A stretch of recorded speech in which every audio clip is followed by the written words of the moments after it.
Jesús la sangre trajo santidad y paz, solo de Jesús la sangre, precioso es el raudal que limpia todo mal, no hay otro manantial sino de Jesús la sangre.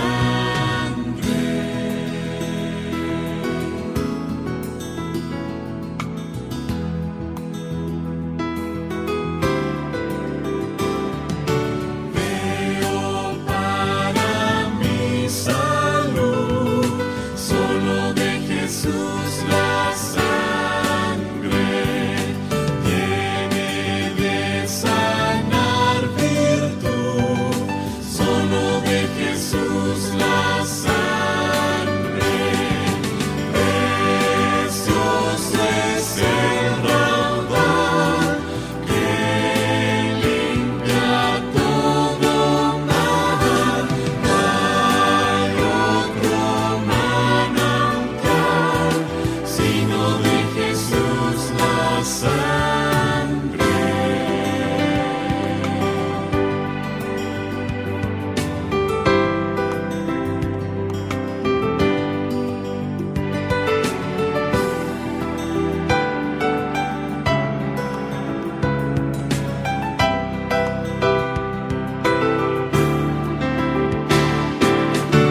Cantaré junto a sus pies, solo de Jesús la sangre, el Cordero digno es, solo de Jesús la sangre, precioso es el raudal que limpia todo mal, no hay otro manantial sino de Jesús la sangre, precioso es el raudal que limpia todo mal, no hay otro manantial sino de Jesús la sangre,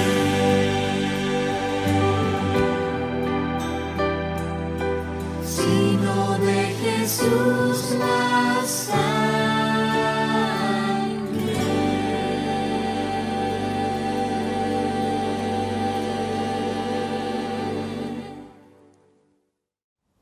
Buenos días, hermanos, que el Señor les bendiga. Un gusto de poder compartir de nuevo con ustedes, sabiendo que el Señor sigue en control de todas las cosas. Damos gracias a Dios de que ya algunas comunas están saliendo con un poquito más de libertad. Ojalá que muy pronto todos nuestros hermanos puedan acceder a la iglesia sin necesidad de tener que pedir un permiso.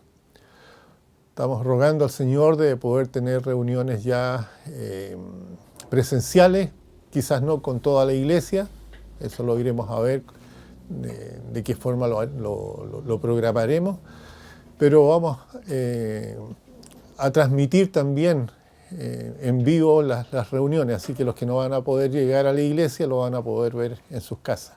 Pero piano a piano hay que hacer las cosas, como dicen, paso a paso. Pero antes de ir más allá vamos a tener un momento de oración. Padre Santo, damos gracias, Señor, por este día. Damos gracias porque nuevas son sus misericordias cada día. Rogamos que usted esté obrando en la vida de cada hermano de la congregación, aquellos que se encuentren enfermos, que usted los esté tocando, recuperando, Señor, y para aquellos que sin ser de la congregación van a ver este mensaje, su Espíritu Santo esté tocando sus vidas. Entregamos todo esto, Señor, en sus manos, en el nombre de Cristo. Amén. Bien, el tema de hoy día es, podríamos tomarlo como una expresión, ¿cómo es Dios? Y el texto se encuentra en Juan 3, versículo 8, donde dice, el viento sopla donde quiere y oyes su sonido, pero no sabes de dónde viene ni a dónde va. Así es todo aquel que es nacido del Espíritu. Hay mucha gente hoy en día que no va a conocer a Jesucristo solo por vergüenza al que dirán, solo porque creen que están traicionando algo. Y esto no es ninguna novedad. En la porción que veremos hoy en el Evangelio de Juan, el capítulo 3, del 1 al 8, podemos ver una situación como esta. Nicodemo. Él tenía miedo, o podríamos decir vergüenza, de ser visto con Cristo. Por lo tanto, busca la manera de encontrarse con Él y este encuentro se hace en la noche. Cuando, no quisiera decir la religión, cuando el cristianismo, ¿ya? Cuando el cristianismo no es algo de moda, podemos ver que existen muchos Nicodemos. Pero a pesar de que Él vino de noche al Señor Jesucristo, el Señor lo escucha. Y eso nos ayuda a tener una idea a cada uno de nosotros. No importa el momento que sea, Cristo siempre está dispuesto a escucharnos. Y Él recibe a este hombre llamado Nicodemo, quien más adelante en el tiempo, una vez que conoce y reconoce a Cristo, lo hace públicamente. En primer lugar vamos a ver cuál era el interés de Nicodemo en Cristo. Esto aparece en los primeros 5 versículos de Juan capítulo 3. Él, aunque era un principal entre los judíos, no llega a Cristo por asuntos de Estado, ¿ya? Sino por lo que a él realmente le preocupaba. Era el asunto del alma, la parte espiritual. Él quería saber acerca de su salvación. Y él fue al grano. Inmediatamente habló de esto a nuestro Señor Jesucristo.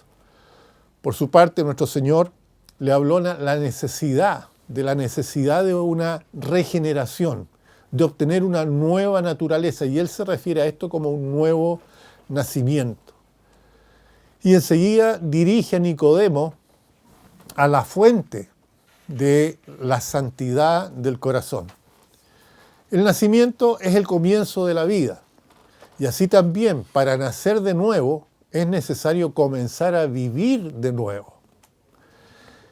Tal como aquellas personas que han llevado una mala vida, aquellos que no tienen propósito para la vida, aquellos que han ofendido o han hecho doler a mucha gente, son personas que deben cambiar su modo de vivir. Debemos tener, por lo tanto, un nuevo propósito en la vida. Debemos tener una nueva naturaleza, debemos tener nuevos principios, debemos tener nuevos afectos, debemos tener nuevos objetivos.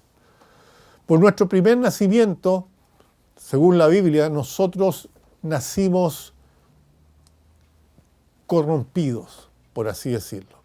Nacimos en pecado, deformados interiormente a causa del pecado, al grado de decir la Biblia que nacemos muertos en delitos y pecados, como aparece en Efesios capítulo 2, del 1 al 5. Por lo tanto, necesitamos ser renovados, necesitamos ser hechos nuevas criaturas. Ninguna expresión pudo haber sido más fuerte que la que eligió el Señor para identificar esta necesidad tan grande de un cambio de estado, de un cambio de carácter. Cada uno de nosotros, antes de conocer a Cristo, éramos de una manera determinada. Pero una vez tenido un encuentro personal con el Señor Jesucristo, la Biblia dice que nuestra vida cambia. Y tiene que notarse este cambio justamente en el carácter, en el modo de ser, en el modo de ver la vida de cada uno de nosotros. Tenemos que ser completamente diferentes a lo que antes éramos. Esto sucede, quizás no de un momento a otro, pero es algo que sucede en el momento en que nosotros nos encontramos con Cristo. Este nuevo nacimiento es un nacimiento del cielo. Es un nacimiento que no podemos lograr nosotros por nosotros mismos, ni ningún otro ser humano puede producirlo en nosotros. En Juan capítulo 1, versículo 13 dice, los cuales no son engendrados de sangre, ni de voluntad de carne, ni de voluntad de varón, sino de Dios. Hablando bien claro de que este nuevo nacimiento no lo produce el hombre, no es por ascendencia, no es porque uno quiera, sino que es algo que Dios produce en la persona. Y la tendencia de la persona desde ese momento en adelante es hacia el cielo, hacia las cosas de arriba, hacia lo que es la voluntad de Dios. Es un cambio grande que se realiza en el corazón del pecador por obra y poder del Espíritu Santo. Esto significa que algo se hace en nosotros, algo se hace para nosotros que no podríamos hacerlo nosotros mismos. Algo está mal, por lo que la vida debe ser cambiada. Y este cambio va a durar para siempre. No podemos esperar ninguna otra cosa de cualquier beneficio dado por Cristo. Lo que Él nos da es necesario para nuestra felicidad aquí y en el más allá. Lo que habla de Cristo a Nicodemo, Nicodemo no lo entiende. Claro, es difícil de entender. Él no puede entender esto de que para regenerar a la persona, regenerar esta alma mortal, tenga que ser enmarcada nuevamente en un cuerpo. Él le dice, ¿cómo se puede volver a nacer? En realidad no entendía. Sin embargo, más adelante él reconoce su ignorancia, lo que demuestra la necesidad de estar mejor informado. Ahora, ¿qué explicación le da el Señor Jesucristo a Nicodemo? Volvemos ahí a Juan capítulo 3, del 5 al 7. Le dice, respondiendo Jesús, de cierto te digo, que el que no naciere de agua y del Espíritu no puede entrar en el reino de Dios. Lo que es nacido de la carne, carne es, y lo que es nacido del Espíritu, Espíritu es. No te maravilles que te dije, os es necesario nacer de nuevo. Y a continuación el Señor Jesucristo le explica. El Señor Jesucristo muestra al autor de este cambio bendito. No es forjado por ninguna sabiduría o poder que el ser humano pudiera tener, sino que esto es producto del poder del Espíritu Santo. Estamos formados en pecado, lo que hace necesario que se cambie esa naturaleza pecaminosa. No debemos, por lo tanto, maravillarnos de esto, porque si tenemos en cuenta la santidad de Dios, un Dios que la Biblia dice que es 3 veces santo, la depravación nuestra frente a esa santidad hace necesaria, ¿ya? El cambio que el Señor nos está diciendo. Esta felicidad que el Señor nos presenta por delante es algo que no es extraño que el Señor insiste en ello. Cualquier padre quiere la felicidad de sus hijos, pero Él dice que esta felicidad tiene que ir aparejada con este cambio de naturaleza que solamente Él puede obrar. La obra regeneradora del Espíritu Santo se compara entonces con el agua. Quizás alguien podría decir que Cristo está hablando o haciendo referencia al bautismo. No es que todos aquellos y solo aquellos que son bautizados se salvan, porque en realidad el bautismo nos salva. Él hace referencia a la actividad del Espíritu Santo en nosotros, que es tipificada por el bautismo. Bautismo significa sumergir en griego.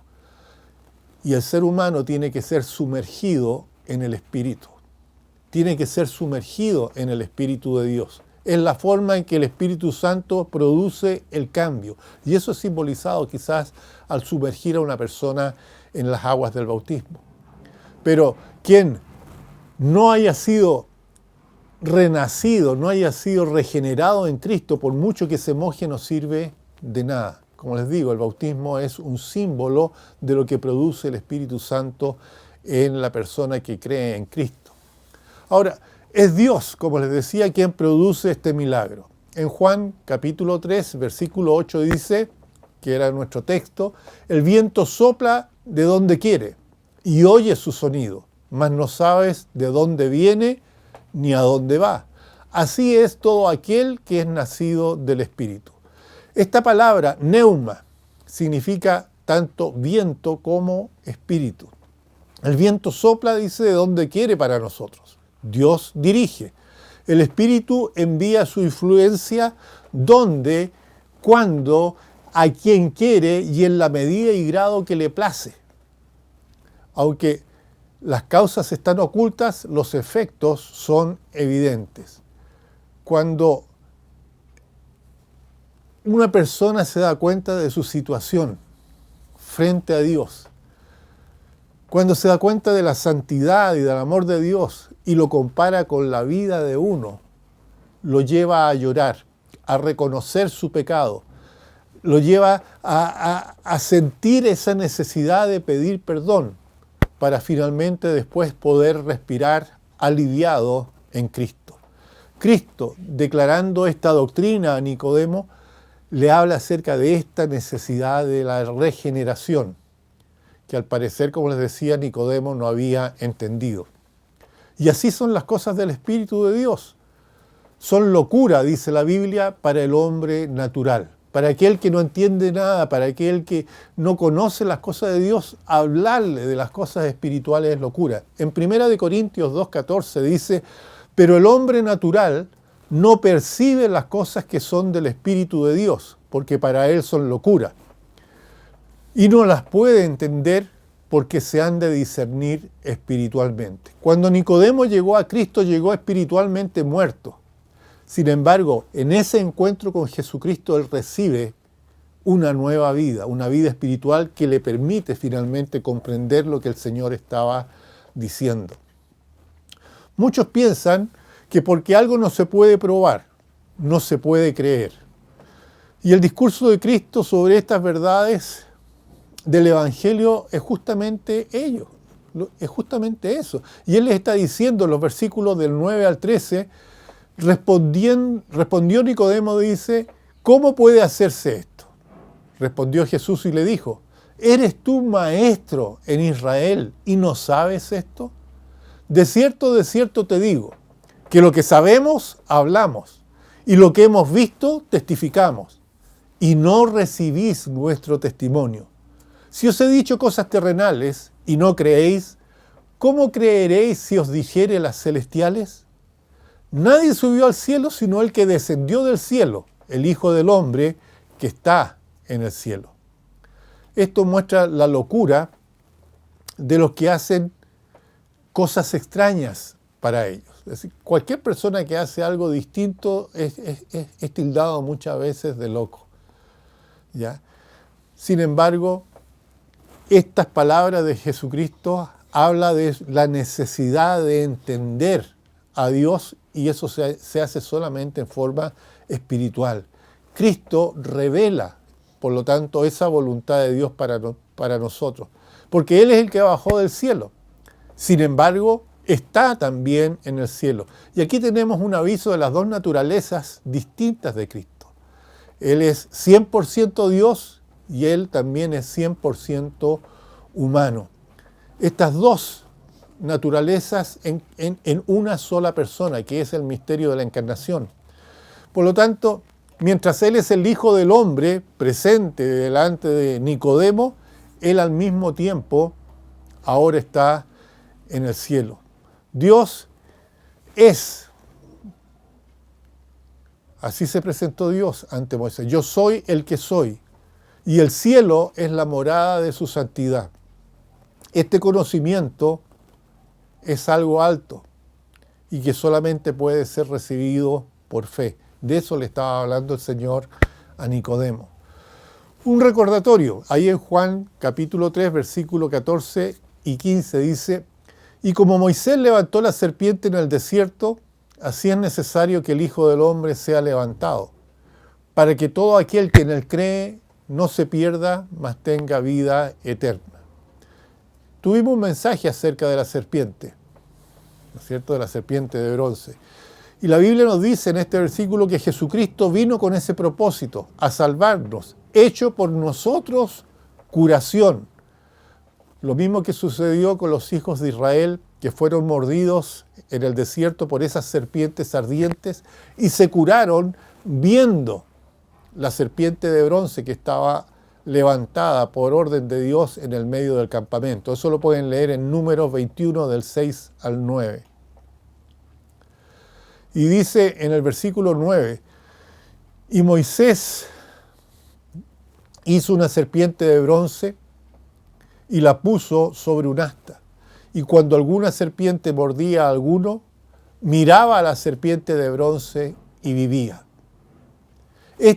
Observar la naturaleza mortal y destructiva del pecado es importante para nosotros. El pecado mata. De esa manera, todos los seres humanos, debido al pecado de nuestros primeros padres, nace muerto. Ahora, preguntemos a conciencias despiertas.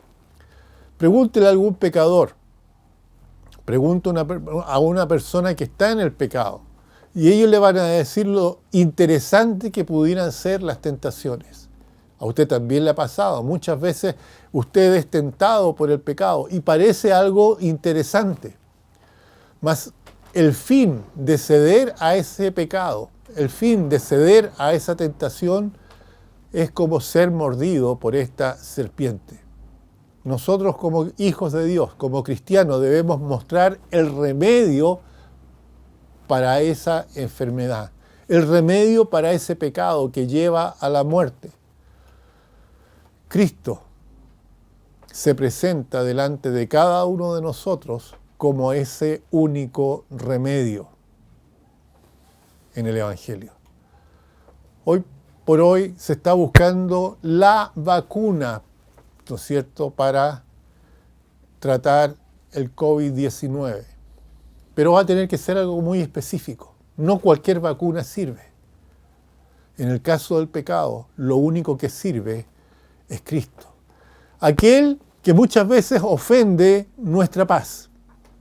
Nosotros estamos tranquilos y de repente se nos habla de Cristo y se nos habla de vivir en santidad y se nos habla de la voluntad de Dios y muchos reaccionamos mal porque nos sentimos ofendidos ante una realidad.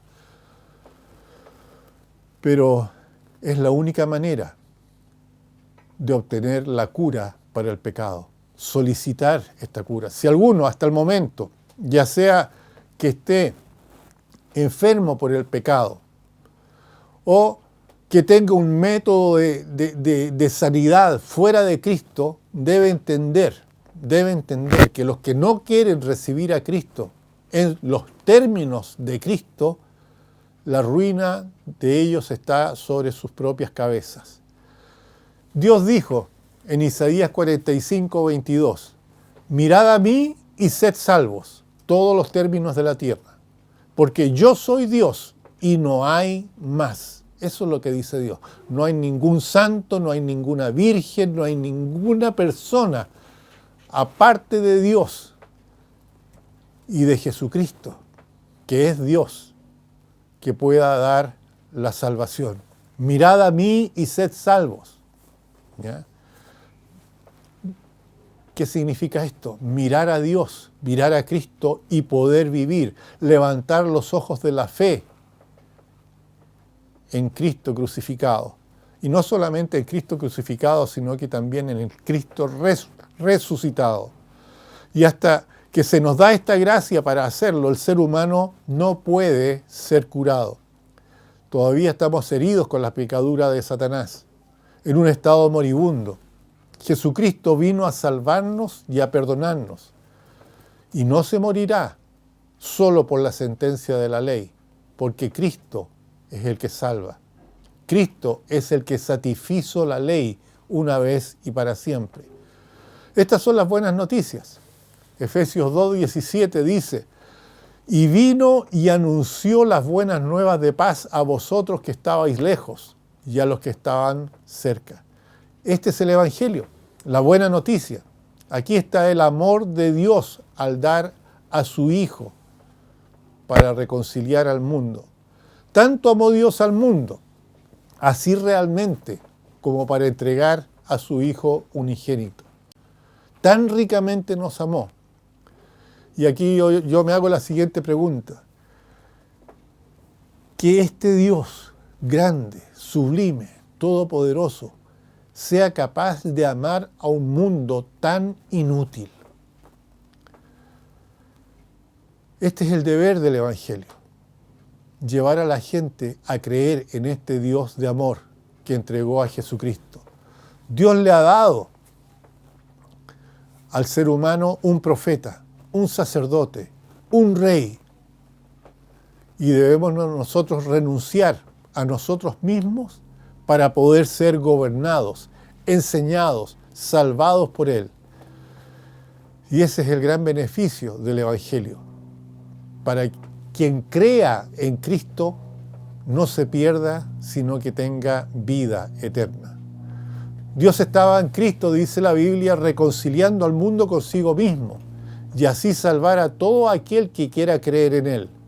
No hay salvación en ningún otro, lo dice Hechos 4:12. De todo esto se muestra la felicidad de los creyentes verdaderos. El que cree en Cristo no es condenado, dice la Biblia, a pesar de que haya sido un gran pecador.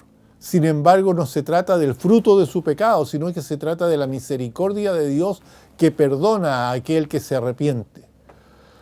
Qué grande entonces el pecado del incrédulo. Pero Dios envió uno que salva, aquel que era el más querido para sí mismo. Y la pregunta es, ¿y nosotros no lo queremos? ¿Y nosotros por qué no lo queremos? Qué gran miseria es la que vive el incrédulo. Por el hecho de no amar a Cristo está condenado. La Biblia habla de condenación. ¿Y cuál es esa condenación? Dice que la ira de Dios se mantiene fuerte sobre aquellos que no quieren creer en su Hijo. Y los propios corazones de los incrédulos los condenan. La incredulidad es un pecado contra el remedio que Dios ofrece. Me refiero a la salvación. En Hebreos 10, versículos 29 y 30 dice: ¿cuánto mayor castigo pensáis que merecerá el que pisoteare al Hijo de Dios y tuviere por inmunda la sangre del pacto en la cual fue santificado, e hiciere afrenta al Espíritu de gracia? Pues conocemos al que dijo: mía es la venganza, yo daré el pago, dice el Señor, y otra vez el Señor juzgará a su pueblo. Esta incredulidad brota de la enemistad del corazón del hombre en contra de Dios. Brota del amor al pecado, en cualquier forma que este pecado se presente. Obras pecaminosas son obras de las tinieblas. El mundo perverso desea mantener lo más lejos posible la luz de Cristo, para que sus obras no sean reprendidas. En Juan 3:19 dice: y esta es la condenación que vino al mundo, y los hombres amaron más las tinieblas que la luz, porque sus obras eran malas. Por eso Cristo es odiado, porque aman el pecado. Si no hubieran odiado el conocimiento del Salvador, no se sentarían con satisfacción en la condena de esta ignorancia. Por otra parte, una vez renovados los corazones por la oferta de esta luz de bienvenida que Dios ofrece, el buen hombre, aquel que acepta esta ofrenda, aquel que acepta el remedio que Dios va a entregar, actúa en verdad en todo lo que hace. Él desea saber cuál es la voluntad de Dios.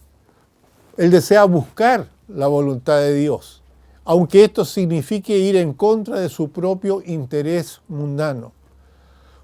se ha producido entonces un cambio en el carácter, se ha producido un cambio en la conducta. El amor de Dios ha sido derramado en el corazón del hombre por el Espíritu Santo y se ha hecho un principio, se ha hecho una convicción al mando de sus acciones. Él quiere hacer la voluntad de Dios.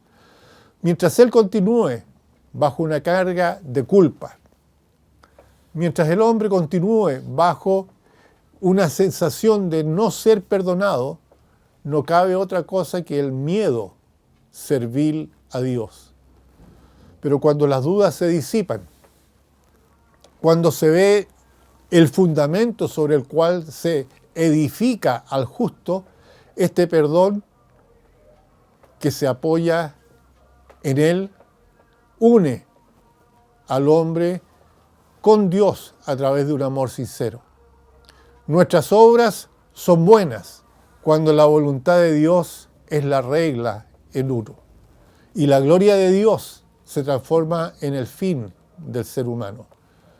Cuando creen en la fuerza de Dios y por la causa de Él, y no se vive solo para agradar a los hombres.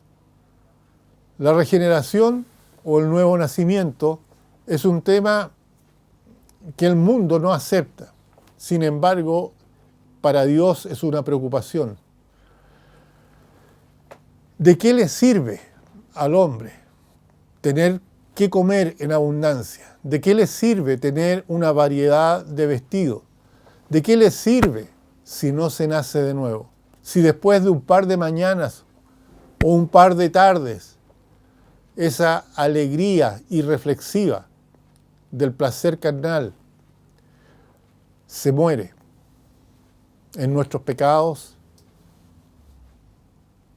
y en el dolor.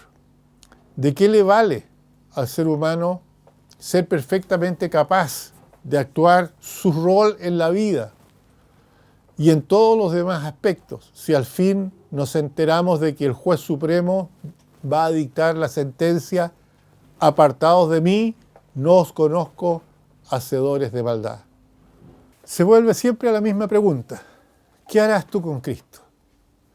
Si aún no has recibido a Cristo como Señor y Salvador, ¿te arrepentirás de tus pecados, confesándoselos a Él y pidiendo perdón, recibiéndolo como tu Señor y único Salvador, o lo rechazarás condenándote? Si ya eres un hijo de Dios, obedecerás la orden de tu Señor. Por tanto, id y haced discípulos a todas las naciones, bautizándolos en el nombre del Padre y del Hijo y del Espíritu Santo, enseñándoles que guarden todas las cosas que yo os he mandado, y he aquí yo estoy con vosotros todos los días hasta el fin del mundo. Oremos. Padre Santo, sabemos, Señor, que muchas veces como Nicodemo no entendemos lo que tú nos quieres decir, pero te damos gracias porque lo aclaras con facilidad, porque tu Espíritu Santo, Señor, nos lleva a la verdad y finalmente podemos entender tu amor, tu preocupación y tu deseo de salvarnos. Te pido, Señor, por aquellos que, ya siendo cristianos, muchas veces no hacemos las cosas que tú nos pides. Ayúdanos, Señor, a ser testigos fieles. Si hay una razón por la cual estamos en este mundo, es para llevar el mensaje de salvación a otros que no conocen a Cristo. Y si hay alguien que en este momento no haya conocido a Cristo todavía, permite, Señor, que esa persona pueda abrir su corazón, pueda decirte a ti: Señor, Dios, he pecado, sé que soy una persona pecadora y te pido perdón por mis pecados. Quiero aceptar a Cristo como mi Señor y mi Salvador personal. Si hacen una oración semejante, Señor, sin duda yo sé que tú oirás al pecador arrepentido y le darás su salvación. Lo pedimos en el nombre de Cristo. Amén. Que el Señor les bendiga, hermanos.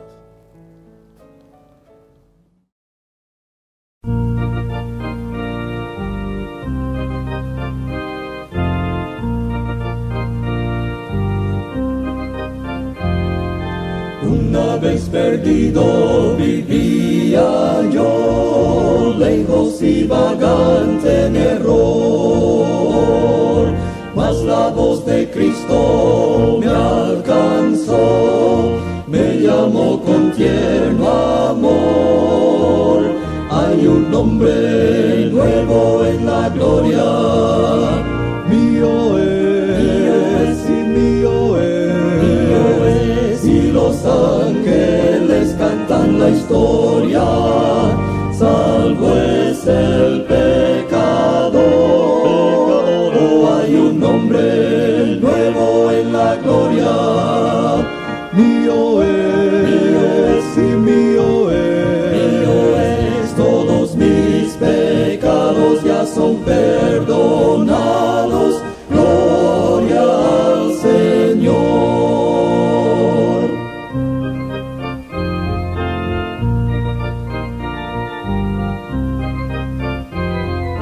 Cantos de alegría elevo a mi Rey y buen Salvador,